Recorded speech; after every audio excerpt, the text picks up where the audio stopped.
The human imagination is a beautiful thing. Entire worlds can be created in mere moments, whole story arcs thought up in a warm shower. It is priceless. It is pure. Or is it? What happens when creativity becomes a weapon, deformed into horrors beyond human comprehension?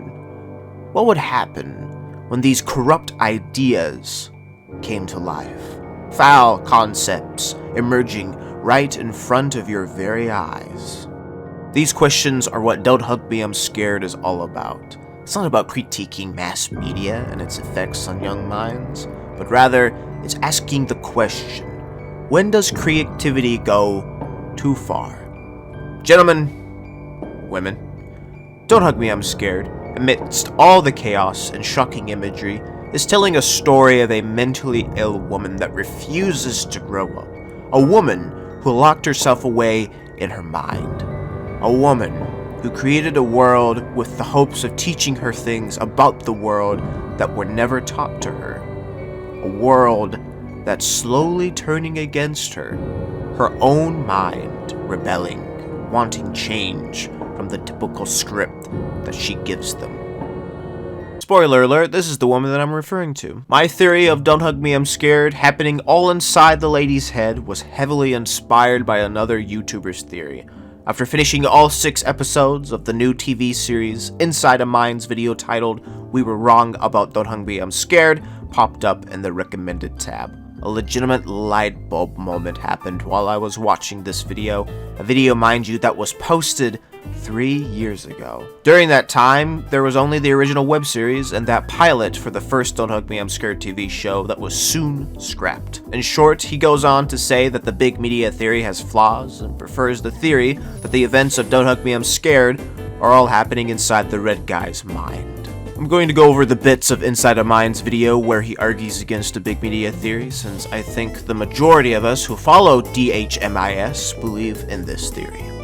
One of the main critiques he gives the media theory is in the form of interviews with the creators of Don't Hug Me, I'm Scared. In an interview on metro.co.uk, Becky and Joe were asked, "Have you read any of the fan theories about this series? If so, have any interpretations taken you by surprise?"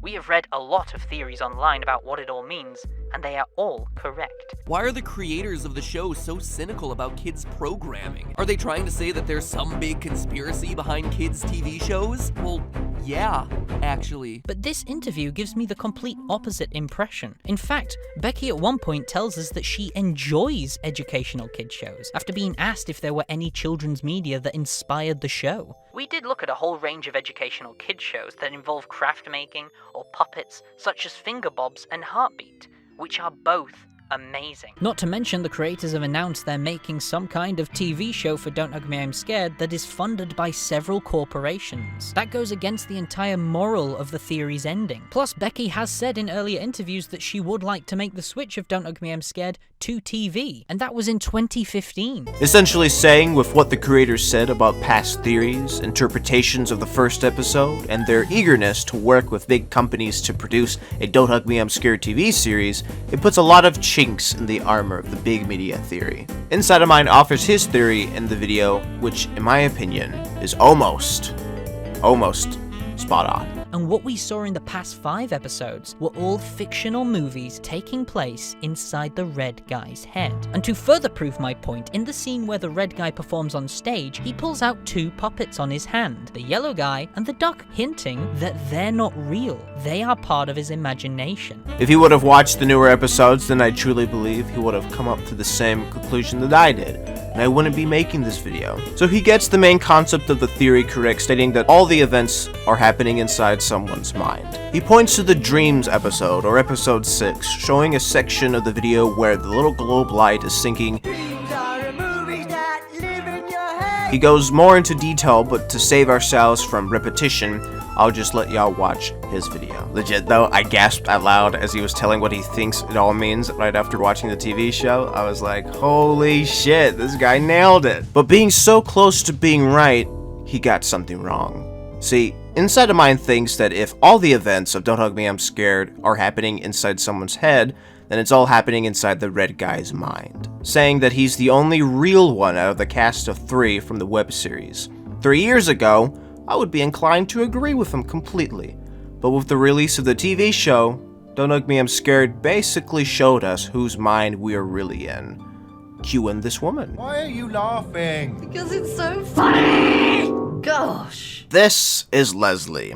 Now, we don't know much about Leslie besides her appearance, but from looking at episodes 5 and 6, we can safely assume that she's the one in control. Episode 5, we can only hear her voice and see her hands move different props around. In episode 6, we get to see what she looks like and get a closer look at the house on a miniature scale. Now, episode 6 contains very important details that we must pay attention to for multiple reasons. For starters, we have 3 little figures living in the dollhouse. These 3 figures are the duck, the yellow guy, and the red guy. This presents evidence that the events of Don't Hug Me, I'm Scared have all been fabricated by Leslie's mind, since none of the main cast are real. They're just little dolls for Leslie to play with. Them being only dolls explains some things as well, like their ability to die and resurrect, their toy-like features, and their inability to remember anything. Let me break each one down for you.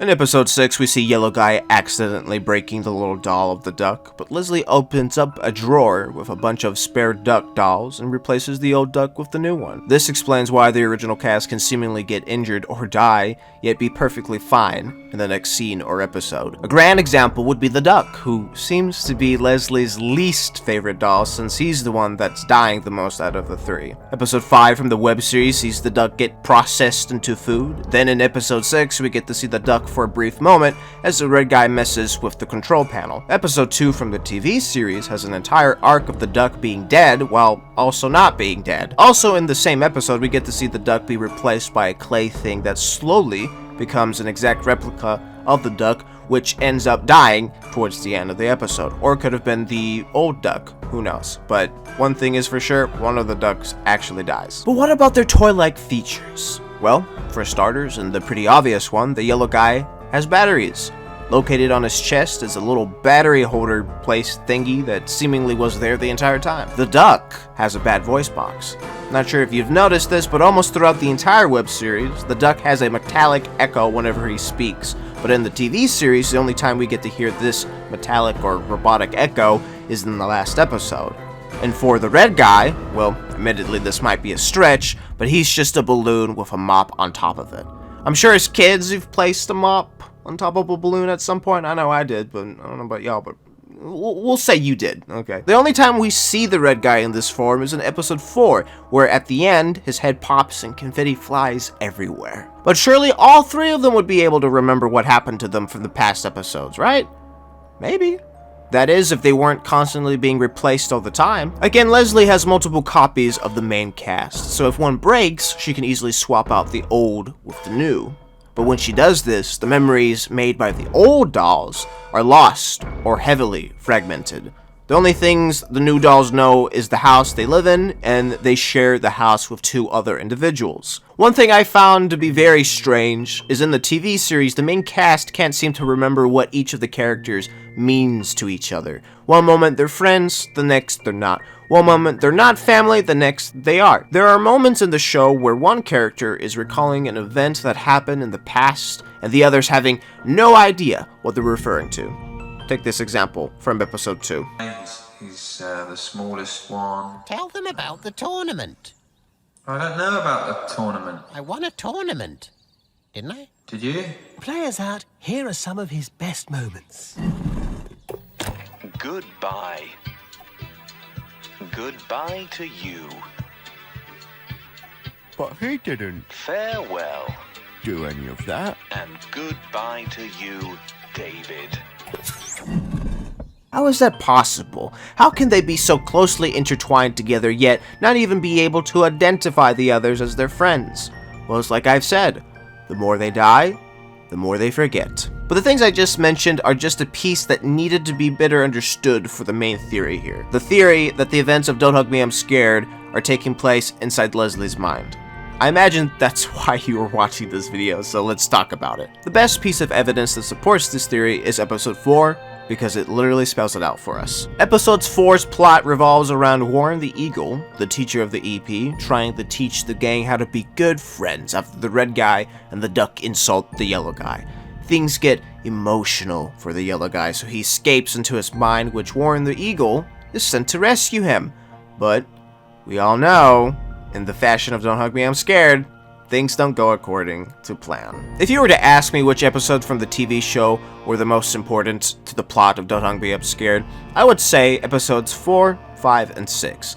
Episode 4 being the foundation of the entire plot, so naturally, it would be the most vital EP out of the 3 that I mentioned. I said that episode 4 is straight up telling us that everything is happening inside someone's mind or brain. Episode 6 from the web series was giving us little hints here and there, but episode 4 was screaming it at us. Let's direct our focus on the yellow guy. After the devastating realization that no one sent him an email, yellow guy's face starts to, I guess, melt as he retracts into his mind. Now this is the important part, so pay attention. While we are in the yellow guy's mind, we are introduced to his brain friends. These brain friends are made up of key memories and imaginary friends. They all hype up yellow guy, even if the thing that he was doing was super simple, like say jumping over a lump. But they begin to leave once Warren shows up and starts killing the vibe. Yellow guy's own imaginary friends are leaving him.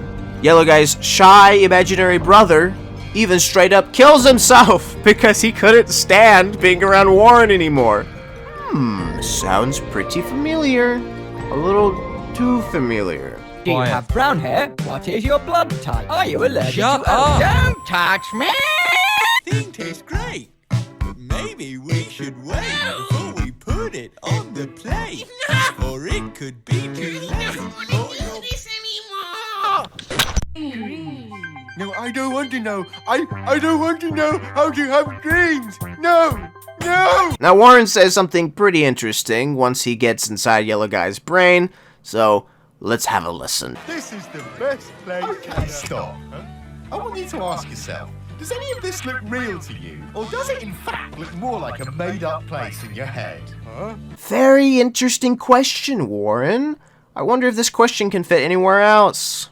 I want you to ask yourself, does any of this look real to you? Or does it in fact look more like a made-up place in your head? Does any of this look real to you? Does any of this look real to you? Does any of this look real? Does any of this real, made-up place, made-up place, made-up place? Does any of this look real to you? Or does it in fact look more like a made-up place in your head? Well, what do we think? Does any of this look real to us? Yeah, I'm pretty sure episode 4 is an example of the bigger picture that all of this is happening inside Leslie's mind. Earlier, we said the main cast of Don't Hug Me, I'm Scared are not real. So what are they?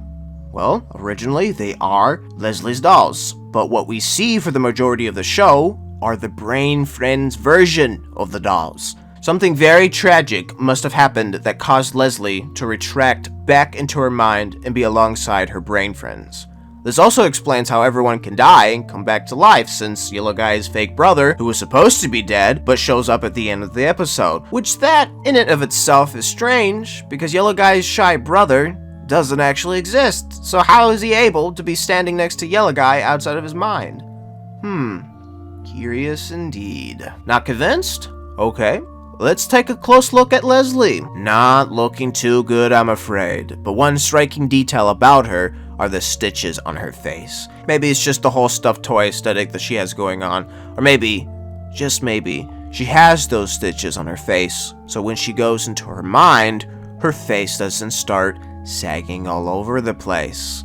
Just like the Yellow Guy. The more you stay within your mind, the more distorted your physical appearance becomes. Leslie, having experienced this, she tries to keep her face from becoming a mess when she goes into her dream world by keeping her face stitched up. Let's go ahead and add the cherry on top. Warren, while he would like to tell you that he is a premature eagle, is really the worm that likes to hang out in people's brain. Throughout the episode, he is generally unwanted both outside and inside someone's head. His ability to crawl into someone's mind and then basically have some sort of influence over said mind is very interesting. I mean, he is the reason why Yellow Guy's brain friends all decide to leave in the first place. Now let's think here. Is there someone in the show that's like Warren? Like a worm in your brain? How about Yellow Guy's father! He is that ever-present entity in the show, always lurking in the shadows until he's needed to save the day. Yet the show tries to portray the father as some creepy, unwelcomed individual that only serves to make things unsettling. We don't see him do anything that would harm the main cast. Quite the opposite, actually. In episode 6 of the web series, we see the father guiding the red guy to the plug and saving his son and changing almost everything around them. Most people thought in that scene the father was trying to stop the red guy for pulling the plug, but Inside of Mind argues against this notion. Roy appears and almost gestures towards the plug, almost as if he's telling Red Guy to pull the plug. Why would he do that if he's this evil corporation? And if you don't believe that part, Red Guy even takes his time and makes it very clear that he's about to pull the plug. Why wouldn't Roy stop him? He's about to destroy the entire show. Then we have episode 3 where the father comes to his son's rescue as he was being indoctrinated into some weird-ass family that really wanted to eat some chicken. The exact role of the father is still a mystery, but I would like to imagine that he's there to help, in his weird little way. So if all of this is true, if the theory ages well, then what does it mean for the Don't Hug Me I'm Scared story going forward? I would like to imagine the story would revolve around the gang slowly starting to realize their situation. The actual situation. We saw the yellow guy being truly aware of the situation once he got the new batteries in his chest. Once they all manage to stay alive and become sentient, then they will try to either escape Leslie's mind or try to help her overcome whatever is corrupting her mind. The thing that might help them do that is to figure out what's inside the book that Leslie gave the yellow guy. Yes, it was shredded, but most likely that wasn't the only copy of the book. It's like what Leslie said when the yellow guy broke the doll. Don't worry. I always make sure that I have plenty of backups. Whatever the case may be, whichever theory is correct, I believe the main conclusion everyone is trying to get is to put an end to the never-ending nightmares. The human imagination is a beautiful thing, but if something goes wrong, it can quickly go sour and breed foul images that most wouldn't be able to stomach. Will the three brain friends manage to liberate themselves or help Leslie? Seems almost impossible what they're up against, but there are always chinks in the armor, weaknesses that must be exploited if they ever wish to end the horrors which Leslie subjects them to.